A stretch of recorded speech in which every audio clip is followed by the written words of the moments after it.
Heralun, nama penyanyi Kesha Lefronka kini menjadi sorotan publik.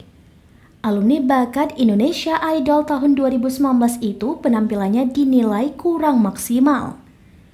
Apalagi Kesha Lefronka disorot karena menyanyikan lagu secara fals saat nada tinggi. Warganet pun ikut mengomentari aksi penyanyi Kesha Lefronka yang dinilai aneh. Angga Chandra pun ikut berkomentar mengenai gaya menyanyi dari Kesha Lefronka. Menurutnya, jika Kesha Lefronka tidak perlu pembuktian, Angga Chandra juga menyuruh Kesha Lefronka menggunakan teknik lain. Lalu, Angga Chandra mencontohkan cara menyanyi menurut gayanya. Disebutkan oleh Angga Chandra bahwa dirinya memakai nada Kesha Lefronka. Dikatakannya jika kondisi tubuh orang berbeda.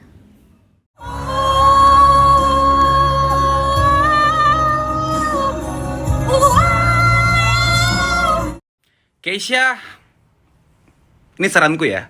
Sebaiknya kamu turunin satu nada aja, nggak apa-apa, nggak ada yang harus dibuktiin kok. Atau kamu bisa pakai teknik falset namanya. Ini aku contohin nih.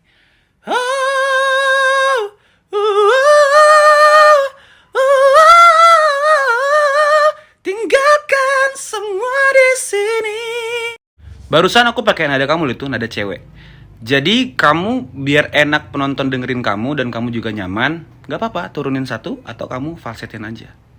Karena kita nggak tahu ya kondisi tubuh pada saat mau live, apalagi banyak orang.